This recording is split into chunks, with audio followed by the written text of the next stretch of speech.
The phrase "dirty tactics exposed" conjures images of uncovering antagonists who are loud, openly aggressive, and clearly dishonest. Yet, this expectation faces an initial challenge. The most insidious approaches rarely appear overtly corrupt. Instead, they often present as composed, strategic, and even visionary, embodying what we typically see as leadership. This realization was not immediate when I first began examining how influence operates within high-performing environments. Initially, I anticipated that manipulation would be obvious, characterized by raised voices, blatant falsehoods, and direct coercion. Contrary to this, I observed individuals who were celebrated for their emotional skills, admired for their calmness, and lauded for their clarity. Despite these accolades, the teams they led often experienced strain, practiced self-censorship, and developed subtle dependencies on these leaders. This discrepancy has historical roots. In The Prince, Niccolò Machiavelli does not suggest embracing chaos or cruelty gratuitously. Instead, he suggests maintaining a facade of virtue while being adaptable in its practical application. Machiavelli argues that a leader must learn how not to be good when circumstances demand it, emphasizing the importance of sustaining an appearance of integrity. This point is frequently glossed over in contemporary interpretations. We often cite his famous discussion on inspiring fear versus love, while disregarding his emphasis on appearances. Advancing to the 1970s and 80s, personality psychologists such as Richard Christie converted Machiavellianism into measurable characteristics. Later, in the early 2000s, Delroy Paulus and Kevin Williams formalized the dark triad: Machiavellianism, narcissism, and psychopathy, recognizing them as traits that, while socially unappealing, can be effective in achieving strategic aims. Studies showed that individuals scoring high in Machiavellianism tended to use manipulative negotiation strategies and exhibited emotional detachment. A subtle but noteworthy observation is that these individuals were not necessarily rash or volatile. They were often composed, calculating, and socially adept. The presence of these traits becomes clear in business scenarios. Take, for example, the publicly acclaimed leadership style at companies such as Amazon during periods of rapid expansion. Internal reports and accounts from past employees reveal a system characterized by stringent metrics, detailed written evaluations, and comparative peer rankings. This approach was publicly justified as a commitment to customer obsession and the upholding of high standards. Employees who thrived under this pressure were deemed resilient, while those who struggled were filtered out. While the system professed to be based on merit, the overall environment was permeated by a sense of constant unease. Employees were perpetually unsure of when their performance data might be scrutinized in meetings, or which colleague might note their lack of ownership.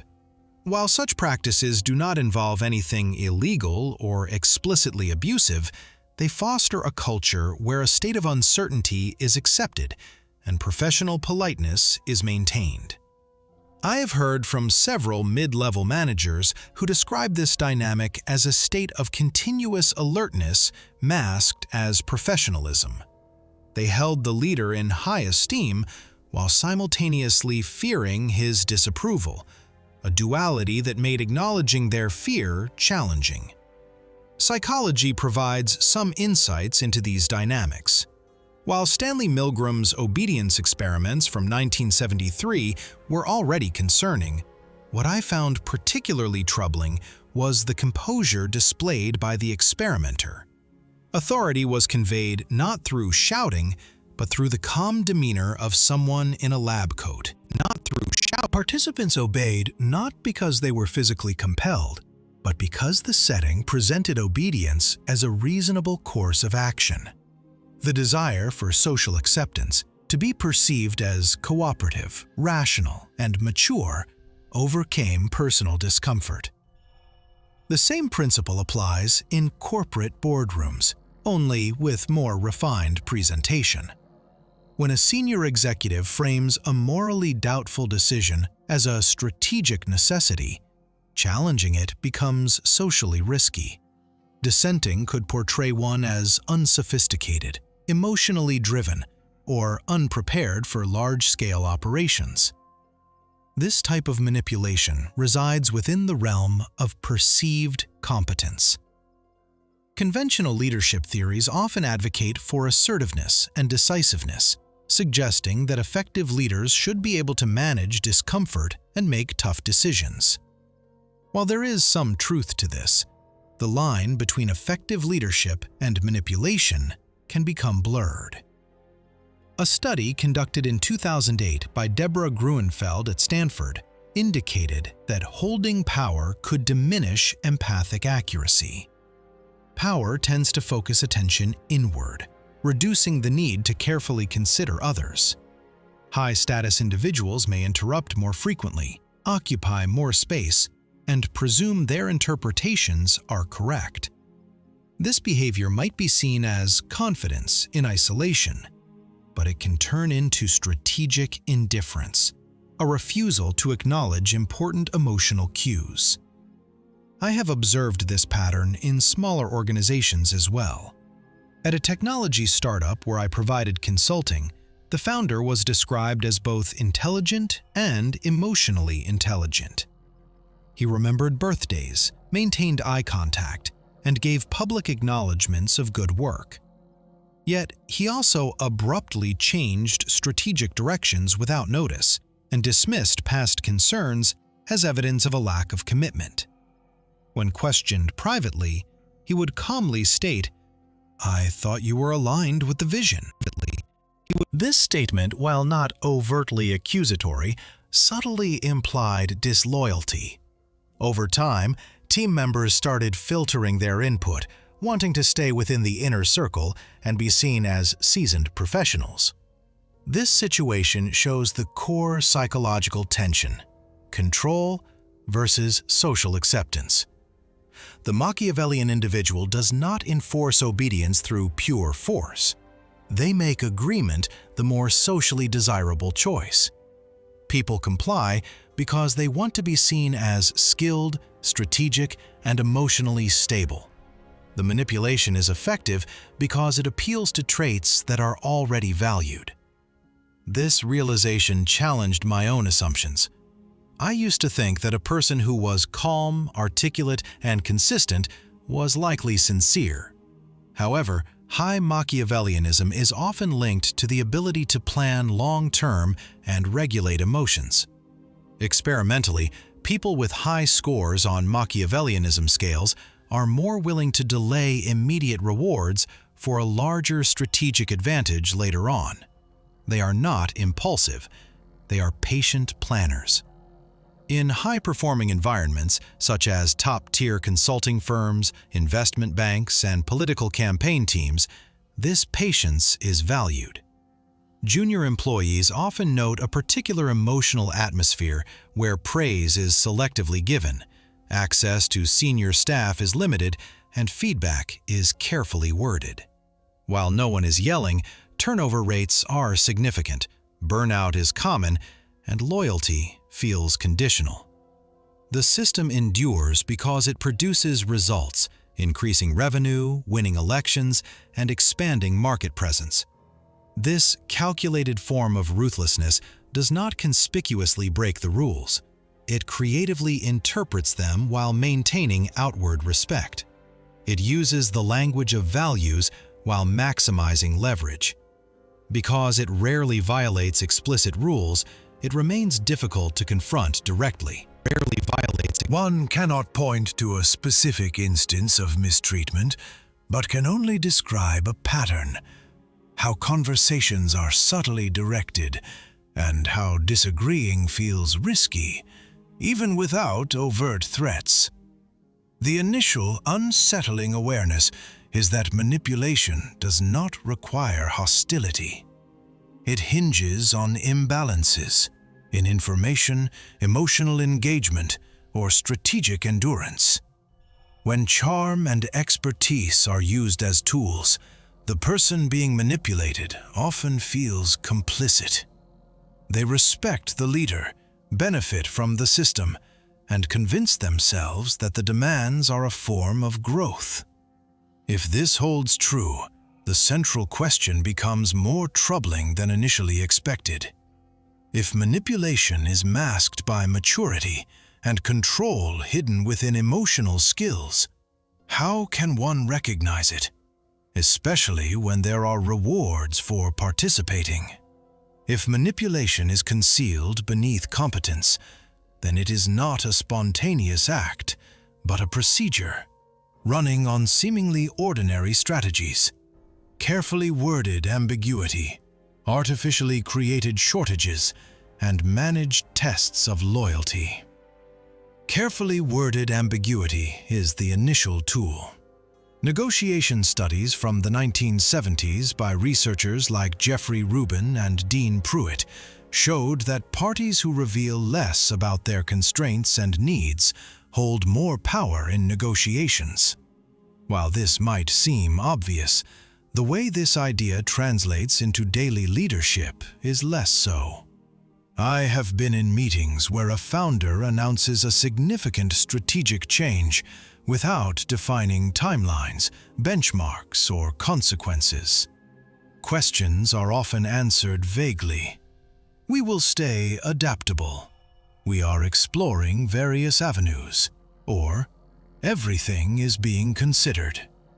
Such language may seem visionary at the moment, but it becomes nearly impossible to hold anyone responsible later. A study by Daniel Ellsberg in 2001 showed that people tend to prefer known risks over those that are not known.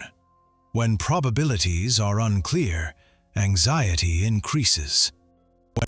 A Machiavellian individual uses some ambiguity to keep others slightly off balance without causing open resistance.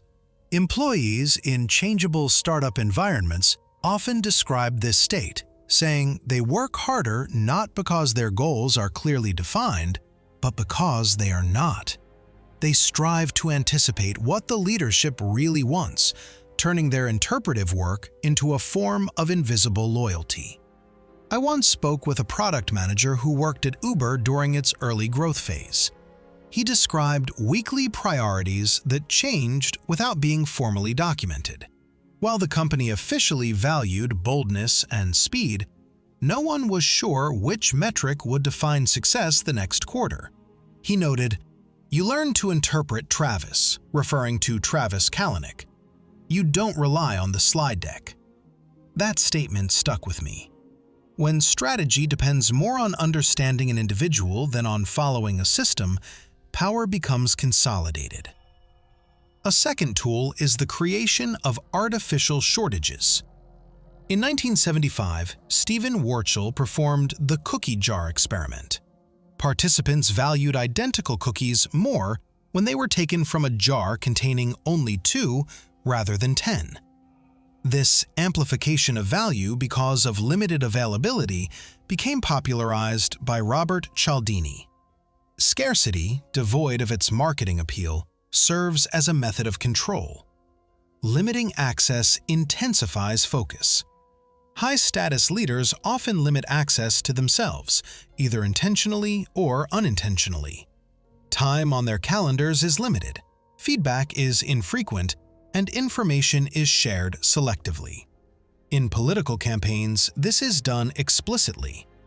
During the 2008 presidential primaries, senior strategists gave candidates access to specific donor groups selectively, fostering the idea of exclusivity. This increased the donor's sense of being privileged and chosen, thereby strengthening their commitment. The same pattern occurs within companies in more subtle ways. A senior executive might offer praise publicly, but sparingly. Promotions are presented as unusual honors, not regular steps within a career path. Even information about company restructurings is released piecemeal.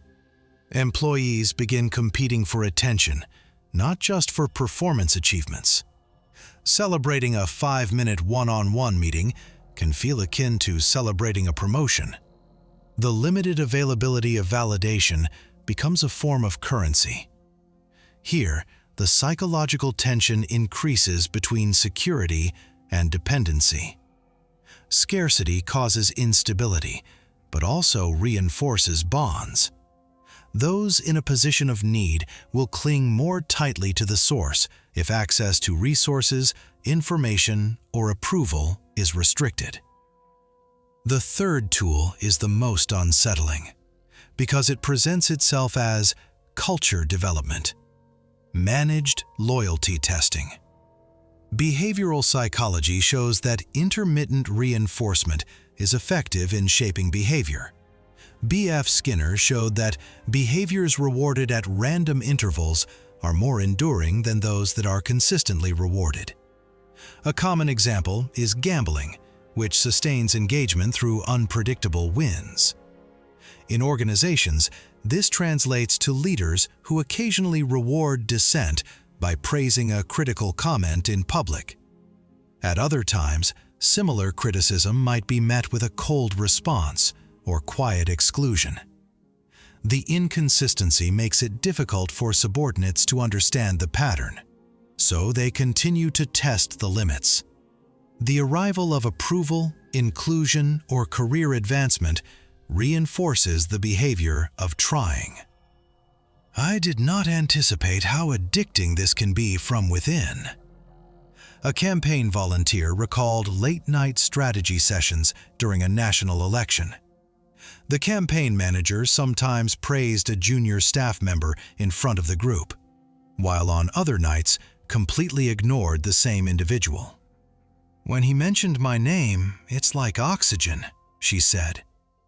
This is not hyperbole. It's like oxygen. Studies in social neuroscience by Naomi Eisenberger show that social exclusion activates neural pathways that are similar to those activated by physical pain. Inclusion, even if brief, feels like relief. Managed loyalty tests can also have a moral dimension. Leaders might share confidential details and observe who repeats them, or they might frame a questionable practice as essential for survival and see who hesitates. In 1963, Stanley Schachter's work on group cohesion showed that groups that perceive an external threat tend to demand more conformity. Introducing a narrative of crisis makes loyalty visible through compliance. Those who resist become labeled as not committed enough. Organizational psychology often describes this as alignment, culture fit, and resilience under pressure, providing seemingly acceptable terms.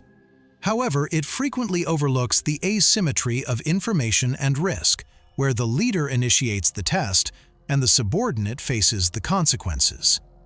Because these tests are subtle, with no formal mandates, they are almost impossible to challenge. Combining these strategies reveals a pattern, where carefully worded ambiguity creates a dependency on interpretation. Artificially created shortages intensify the desire for access, and managed loyalty tests turn that desire into proof of commitment. Overt coercion is not needed. The system depends on calibrated uncertainty. Those involved rarely see themselves as under manipulation, instead viewing themselves as challenged, energized, and growing. Sometimes this perception is accurate, blurring moral lines. High-pressure environments often result in innovation. Scarcity can sharpen focus, and ambiguity can foster creative thinking. The dynamics that create dependency can also develop skills.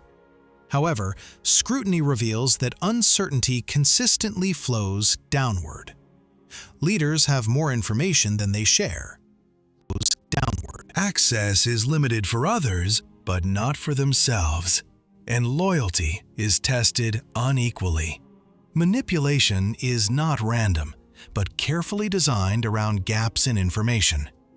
Given this deliberate construction, the question becomes, at what point does influential leadership become intentional destabilization? The equally disturbing question is why those who feel destabilized tend to tighten their grip rather than walk away.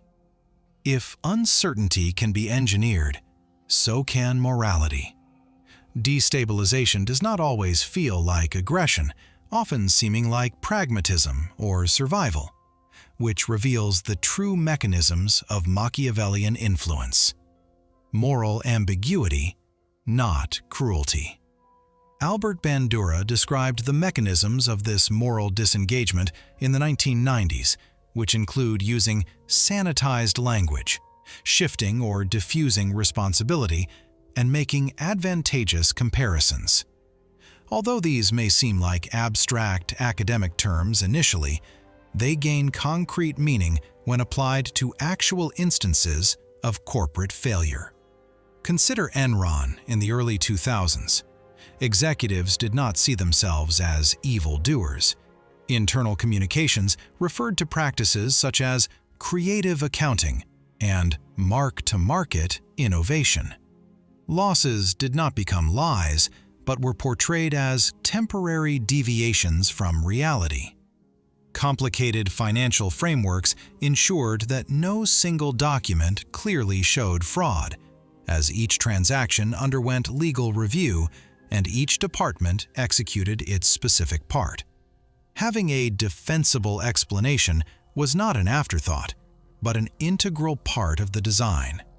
The initial step in this moral gray zone is designing a framework where no single measure appears corrupt. In 1968, Stanley Milgram recognized a subtle aspect of his obedience experiments. Participants were more ready to continue distributing electric shocks when leadership verbally shifted responsibility to the researcher, stating, "The experiment requires that you continue, researcher." The figure of authority absorbed the moral weight, while the participant became a mere functionary. Modern organizations use more subtle language. Phrases such as, "Legal has reviewed it," "Compliance has approved it," and "The board was informed" are common. Responsibility becomes a feature of procedure. I once studied an internal report from a financial services firm following a scandal involving the mis-selling of products. Every email trail ended with someone passing the decision upwards without anyone making the final choice. Nevertheless, the cumulative effects harmed customers who trusted the brand. Dispersing responsibility is not only a bureaucratic shortcoming, it serves as a psychological buffer. In 1964, Bibb Latané and John Darley showed the bystander effect. Individuals present during an emergency are less prone to intervene. Grouping reduces personal urgency, which translates to reduced individual guilt in corporate contexts. When 10 managers approve a restructuring that eliminates numerous positions, each feels only a portion of the moral impact. This is followed by reframing.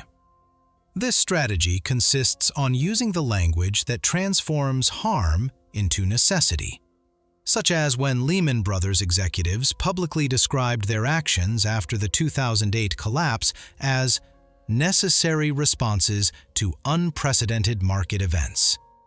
Risk exposure was presented as competitive strategy. The bonus system had been rewarding short-term profits. The collapse was described as resulting from a systemic failure. The individuals rarely used the word deceit and rather spoke about instability. This is where I noticed a flaw in the prevalent explanation. We like to think that huge intent is needed for ethical disasters to occur. However, when examining transcripts from congressional hearings after major scandals, one rarely encounters cinematic recognitions of guilt, but rather hears rationalizations. Examples of such include: we believed in the fundamentals for the long term, and we were acting to protect the shareholders' best interests. The benefits are displayed, and the ethical costs are dismissed. Texts on influence at times further this minimization. In the 48 Laws of Power, several laws are explicitly in favor of using others as pawns, concealing intentions, and totally destroying enemies. This book asks readers to consider morality as strategy and is promoted as awareness and not advice. I didn't anticipate how frequently leaders would mention these frameworks in casual, joking ways, softening the intent but not changing the strategy.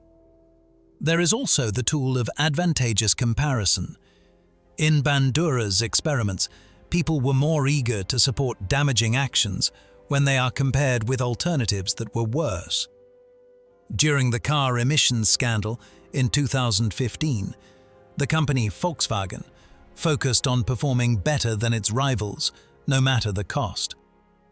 Adjusting the software was seen as technical rather than dishonesty. Typical members of staff can feel this grey area in a particular way and can be afraid to see wrongdoing. They do not see themselves as being bad or malicious. This displays that the one at fault is the encouragement system of the company. The actions of the company are not that they are out to harm or are even threatening. Actions such as firing being called restructuring or mistreatment being called optimization. All these terms do nothing but give a second meaning to what's really occurring. The issue relies on the structure of the company and the people that are working for them. There is a shared consensus amongst everyone within the company. As they are working there, they would also believe in what the company stands for, just like anyone else. They are working for the shared goal, and they wish for the best of the company. They shift in the way they speak, being filled with so much unease and stress. They do not feel like the bad characters, but are in somewhat hostage. So it arises again. If structure diffuses accountability and causes harm, who will be responsible, and who benefits, and what measures need to be put in place? Authority, the control, the power. As Niccolò Machiavelli wrote, it is safer to be feared than loved, and people should avoid being hated. Total terror will cause others stress. Pure enjoyment will weaken. Authority. Study states that excessive level of fear is related to productivity level. The study almost seems human in a sense, not to push too far, yet still has some insight into authority. I observe the logic and how precise questions can be asked with control. The room tightens, and after the meeting, there are no set punishments. The fear was not out of proportion, but instructive. Experiment shows how it will have effects in the future from the past stimuli. Actions can change at any time without warning. They make changes on their own. What I found disturbing was the consistent use of the term discipline to describe what appeared to be an intimidating environment. As one operations director explained, it keeps us sharp. Fear, in this context, was rebranded as a tool for maintaining peak performance, a means of fostering stability through the deliberate creation of tension. The skillful of fear is most in situations where there is an imbalance of power. The leader hints at penalties without using them all the time. This tactic has been used in politics for many years. Back in the 1970s, Richard Nixon's advisors talked about using what then became known as the madman theory. This means that the leader needs to cultivate a reputation to look like they will do anything so the people that are against them would think twice before engaging with them. The main point wasn't to be crazy all the time, but to suggest they could be. This idea alone was enough to change people's expectations. Could be. Companies do something similar by creating stories about certain people. For example, she fired a vice president right away, or he closed down an entire division in just one night. Sometimes these stories might be a little bigger than the truth, or they might be told more often to make them seem more important. The leader doesn't say that these stories are not true, and the stories do the rest of the job.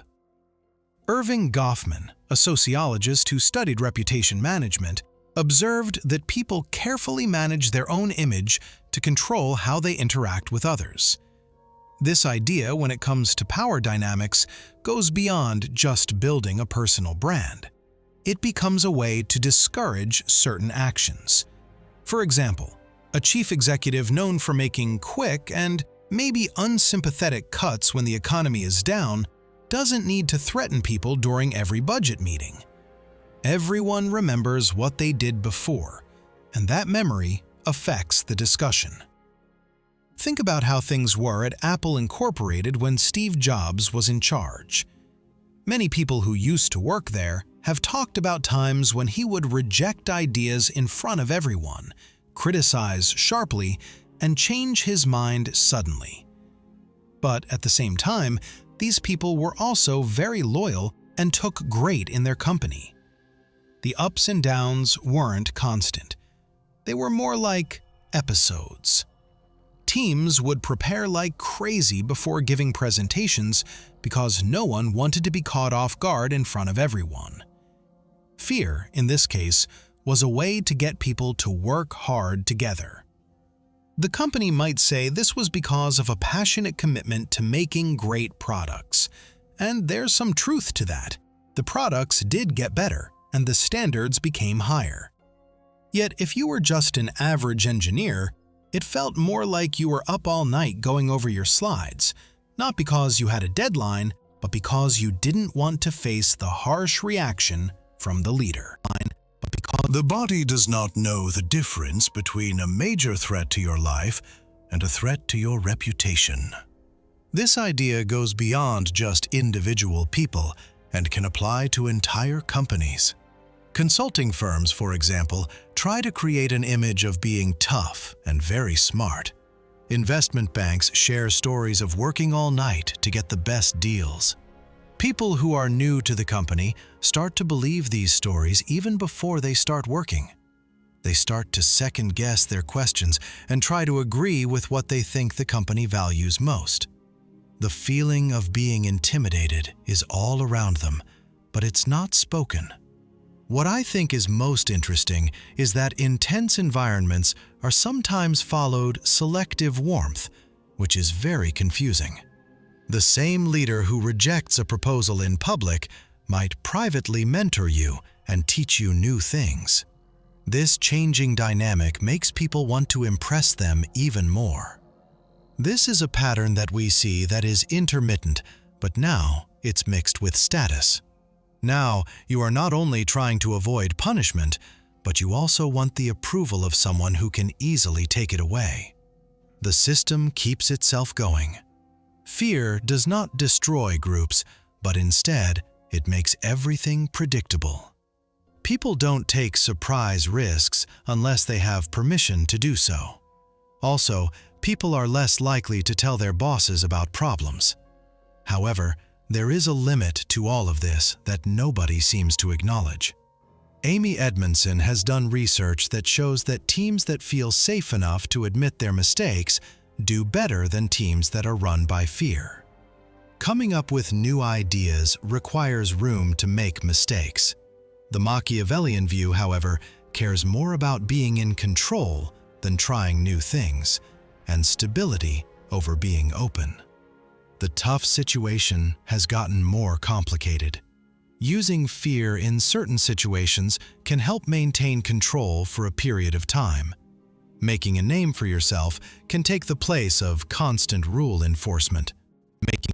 However, If fear controls how people act, what happens to new ideas and different ways of thinking that could stop big mistakes from happening? If these different opinions disappear, is the system still strong? Or does it just become unstable in ways that everyone is in denial about the instability? If using methods to instill fear is the chosen behavior, then the next step is removing yourself from the situation.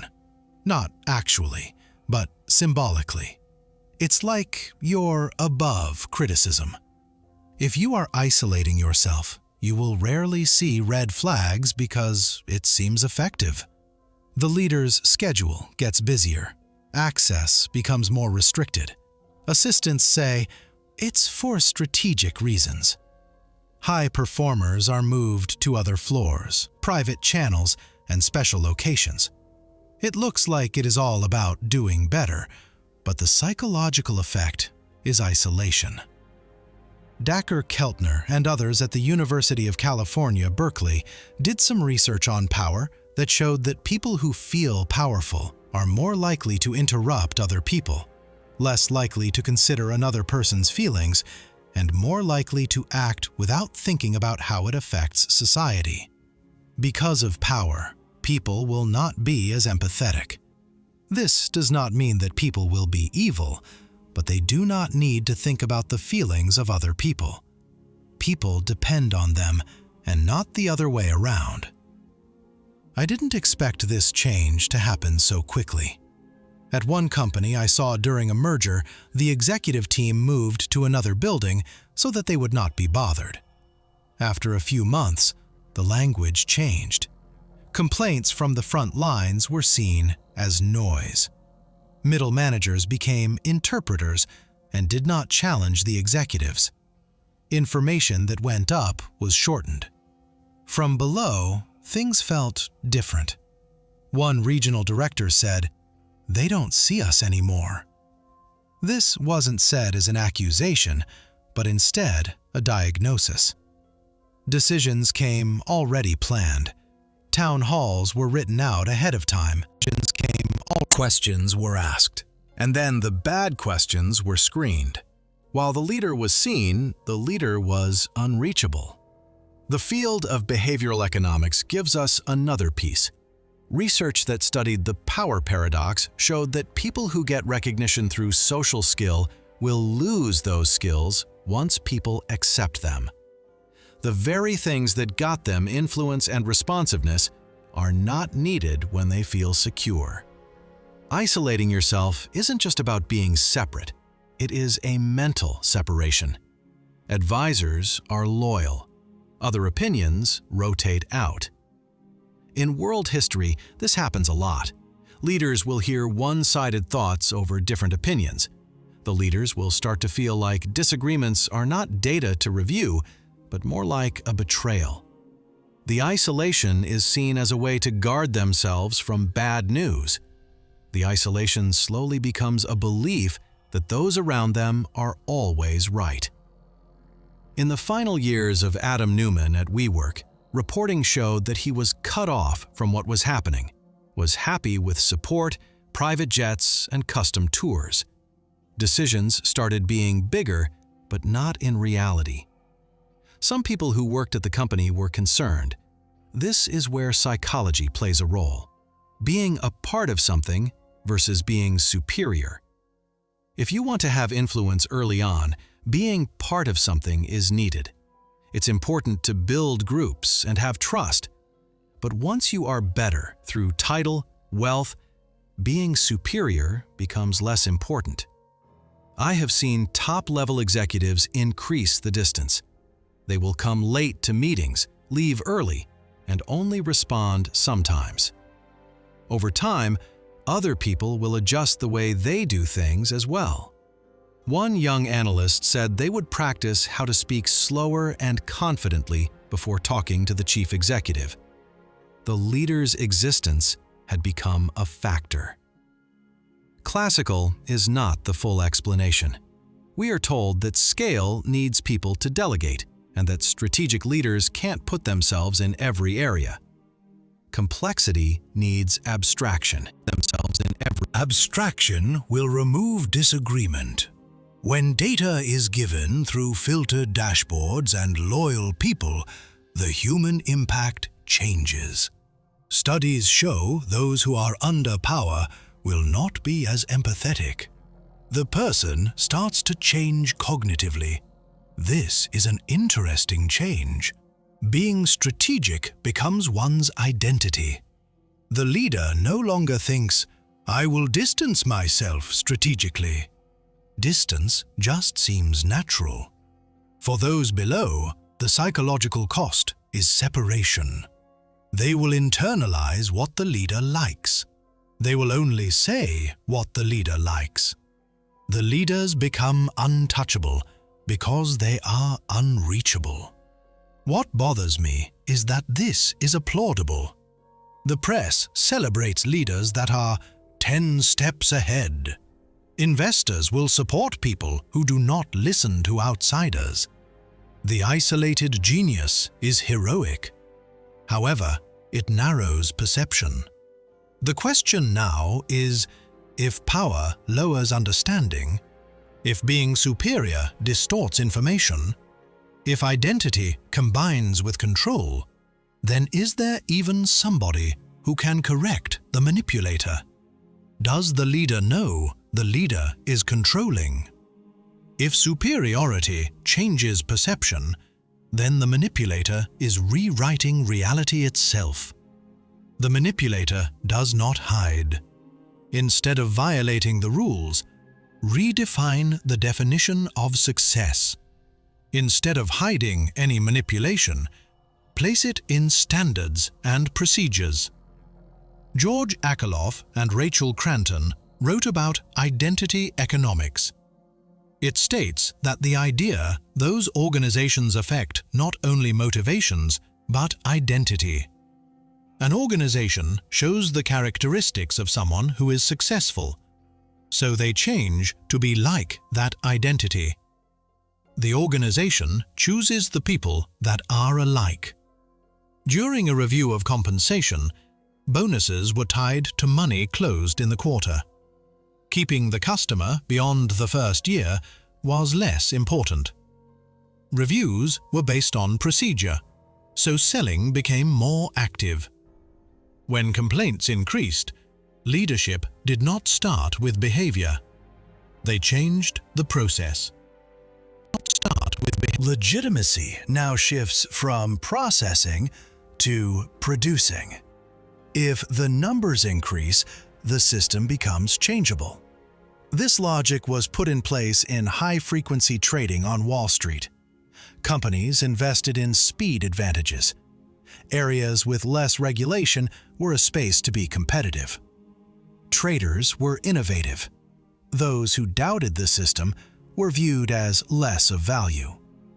The system did not say manipulation was good, but did tell you to not be overly cautious. Classic economics assumes rational people. However, when those people change the rules, then power will expand. During the 1990s and early 2000s, shifts with less regulations reframed risk-taking. The collapse of Lehman Brothers reversed the thoughts. However, it was viewed as ambition. Cultural emphasize it. Biographies emphasize. Movies show brilliance. Business students absorb it. The lesson is results. I've talked with people who say promotion is created by impact. Impact means revenue. Interpersonal fallout was seen as change. Those who pushed changed were helped. The most empathic adapted or left.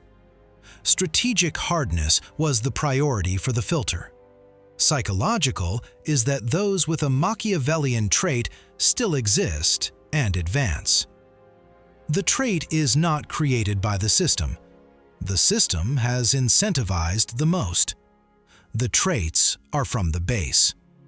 Manipulation is more normal.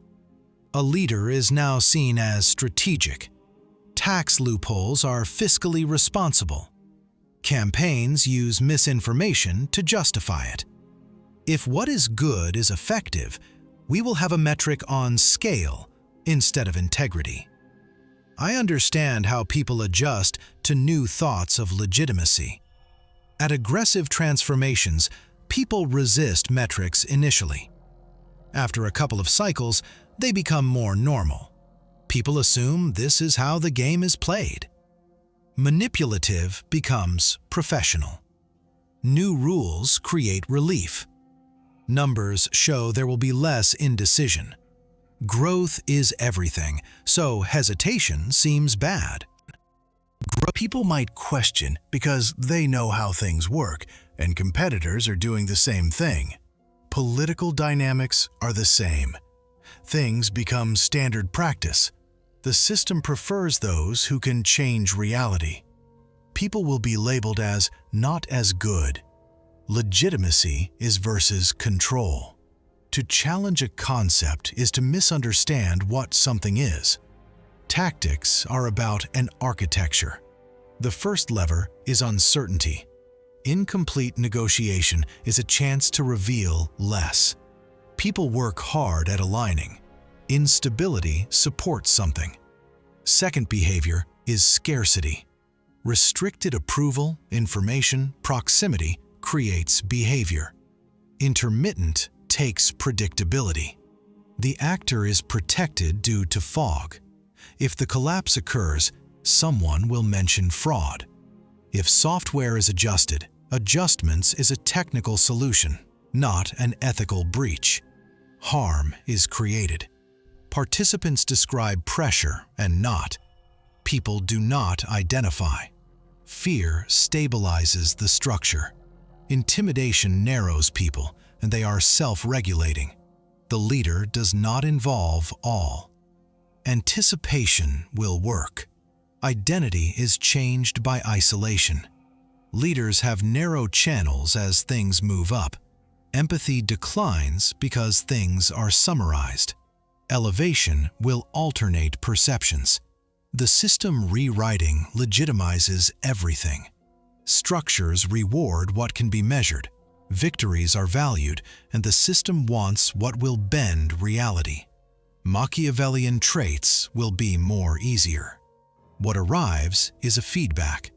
The loop tightens. Awareness shows that there is a benefit. They recognize certain behaviors as being unethical. The business identity combines with someone in the system. Traits are inside individuals. The context is amplified or reduced. Experience says things that are clear need pressure to start. Recalibration matches language. Adjustments are. The manipulator might not involve in behavior. People see efficiency. Investors will reward performance. Rude power stabilizes, and each move supports. Corruption feels explosion. The system hums quietly. Performance metrics report what is wanted. The question is more narrower. Does this make sense and is uncomfortable? If no forced, then the defaults will be Machiavellianism.